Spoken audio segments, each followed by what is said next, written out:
True Friend. Today is my 1-year anniversary. A whole year has passed since the accident. Joy says I should finish up the school year at PS 117 with my classmates in the 6th grade. You'll fit right in. You've done all the same assignments plus extra reading and math. And you can type 100 words a minute. And you're a budding artist. Amara agrees with Joy. Ruthie, you need to jump back into your normal life and go to school. Go to school? But how will I carry my books? I just learned how to go down the stairs, and I'm slow. What if the other kids grab my crutches? What if they knock me down? Don't worry, Amara says. I'll take you to school and ask for a volunteer in your class to arrive early and leave early with you every day. You'll have plenty of time to go up and down the stairs. Mommy buys me a white turtleneck to wear with a red jumper and a pair of sturdy saddle shoes. It's my first time wearing shoes on both feet since I came out of the cast, even if I still can't set my right foot down on the ground. I rush to keep up with Amara on my crutches as we head to PS 117. Kids are running all over the place, in the yard, in the hallways. They look like spinning tops. If any of them bump into me, they'll knock me down. I wish I could turn around and go home, but I climb up the stairs with Amara to the classroom. The other kids are already in their seats. Mrs. Margolis, the teacher, comes to the door and says, "Hello, Ruthie, welcome back. Please sit down." She points to a seat in front. Holding onto the crutches, I lower myself down, feeling everyone's eyes on me. Amara announces, "Ruthie needs a volunteer to accompany her to school and take her home every day. You'll need to come to school early with her and leave school early with her until the last day of school." Mrs. Margolis opens her eyes wide and smiles at the students. "Who would like to be Ruthie's helper?" She glances around the room. All the kids peer at their desks or out the window. No one wants to be a volunteer. I know why. The volunteer won't be able to play tag or jump rope with the other kids before or after school. They'll miss out on the fun because of the invalid who should have stayed in her bed. One hand goes up. One very certain hand rises high up in the air. "Teacher, I'll volunteer." "Thank you, Danielle. Please trade seats with Mary so you can sit next to Ruthie." Danielle floats over to my side. I feel her hair lightly touching my arm as she sits down. A butterfly has landed on me. That first day back in the classroom, I take notes on everything Miss Margolis says. When she writes on the blackboard, I have to squint to see what she's writing. I keep looking over my shoulder at Danielle's notebook to make sure I'm getting it right. Danielle notices and edges her notebook closer to make it easier for me. At 2:45, Mrs. Margolis announces, "Danielle, you may leave now with Ruthie." Danielle stands, gathers my books and hers. I reach for my crutches and pull myself up. Everyone stares as we leave the room together. As I hop along on my crutches, Danielle adjusts her speed so we can walk side by side. She opens the door for me when we reach the landing. I look down at the dark at the bottom of the stairs and feel a lump in my throat. We're on the 3rd floor, and I need to be on the ground floor before all the kids are dismissed. I start my descent, crutches, then foot, crutches, then foot, crutches, then foot. Danielle stays by my side, taking a step at a time with me. I finally reach the bottom of the stairs, and we hear the bell sound. "Don't worry, we can make it," Danielle says.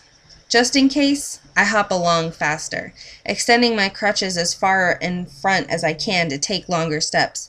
My hands hurt from gripping the crutches so tightly. But I am happy we make it out to the street before the crowds of kids arrive, yelling and running and shoving each other. Danielle walks with me to my building. She points to the building across the street. "Want to come over?" "Sure, if my mother lets me." I've never gone to another girl's house in America, unless you count my cousin Lily's house. We take the elevator upstairs. Mommy gives me permission to go to Danielle's house for an hour. Then Danielle is to bring me back. "Is your mother at home?" Mommy asks Danielle. Danielle replies, "Oh yes, of course. My mother is waiting for me." Mommy looks at Danielle with curiosity. "I remember you. Are you from somewhere else too?" "Is it France?" "No," Danielle says. Danielle says, "No, madame, I am from Belgium."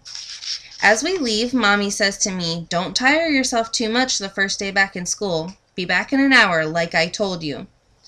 "But I'm not tired." "You will be later," she replies.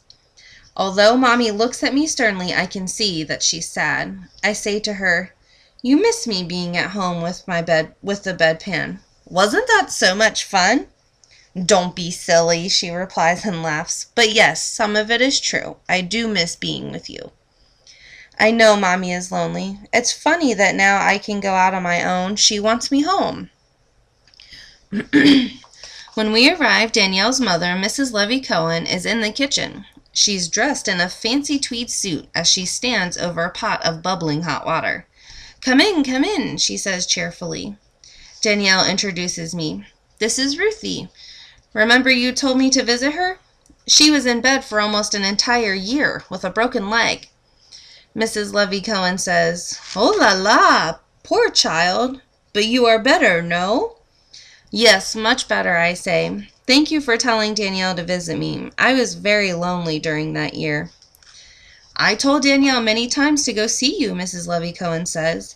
"All of us in the neighborhood knew how much you were suffering, Ruthie.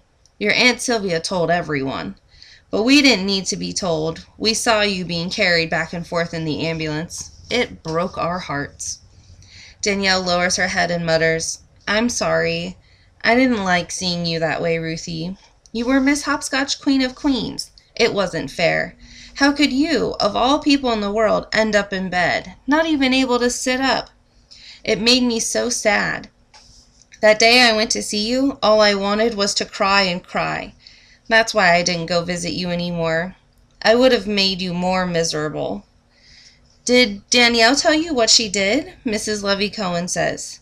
"Please don't tell her, Maman," Danielle pleads. "Please, she doesn't need to know."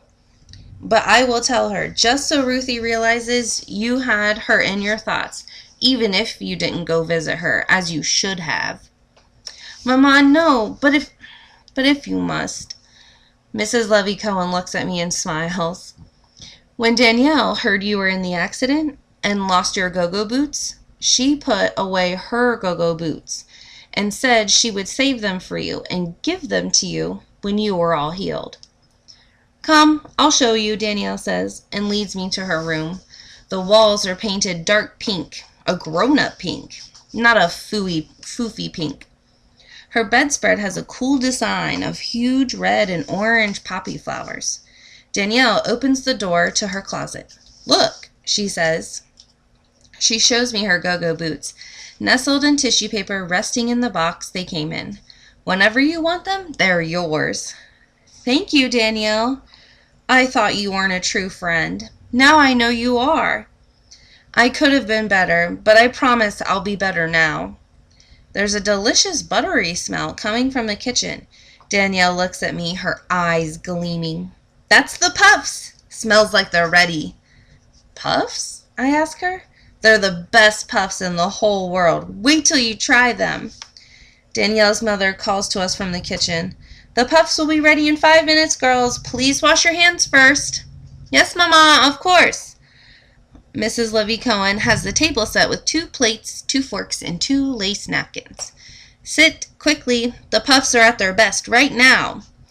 Mrs. Levy Cohen comes rushing out of the kitchen with a bowl of puffs. She places 4 on my plate. I bite into the first one. I didn't expect it would be filled with cream. How did she get the cream inside the puff? It's magic. As soon as I eat my 4 puffs, Mrs. Levy Cohen is waiting with another 4 puffs. "Danielle is happy I like the puffs so much. I told you they were unique." Mrs. Levy Cohen laughs. "Danielle can eat a dozen puffs in 5 minutes. She's only eating them slowly because you are here." "Mashallah, mashallah." "Excuse me, Mrs. Levy Cohen. What language is that?" "My child, that is Arabic. It means God bless you. We say it to keep someone from catching the evil eye." "So you don't get jinxed," Danielle adds. "Maman is always afraid of jinxing me." "But you speak Arabic too? I thought you were from Belgium." "Let me try to explain," says Mrs. Levy Cohen. It's a long story. You see, Cherie, I am originally from Morocco.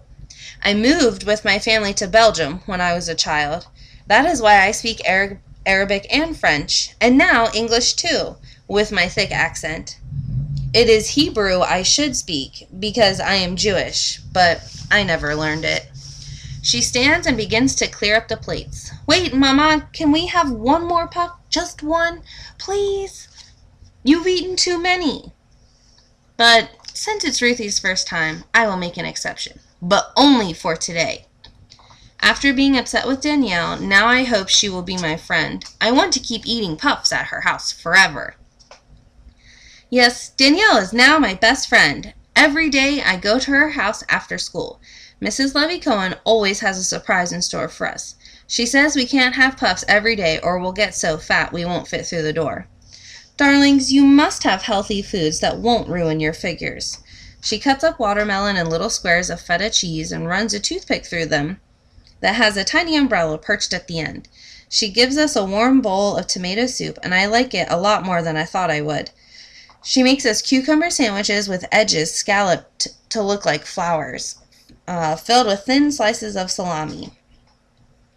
She slices a grapefruit and sets each half moon before us with a special spoon that has prickly edges so we can tear into it. She mixes up frothy shakes out of cantaloupe. Then it's time for puffs again. Danielle and I each eat a dozen. We feel like we've gone to the moon. Mrs. Levy-Cohen makes Danielle and me so happy, but Danielle says her mother has had a sad life. While we sit down and do our homework together in Danielle's dark pink room, she tells me, we came to the United States to get away from my father. Maman asked him for a divorce. Why? My father was not a very caring father, and he was an even worse husband. What made him so bad? He was always at the cafe or the bar, never at home. But do you miss him anyway? No, I hardly knew him. Maman doesn't miss him either. Even though he's your father? Better to have no father than a bad father, she says confidently. Your mother is so brave. You are too, I say to Danielle. Yes, we're brave. Most of the time. Danielle replies suddenly, looking sad. Last night I had a bad dream, though. Someone was chasing me in a dark alley. I crawled into Maman's bed and we cried ourselves to sleep. That is how I learned that even Danielle, who is so sophisticated, and Mrs. Levy-Cohen, who had the courage to ask for a divorce, even they are sometimes afraid to be alive.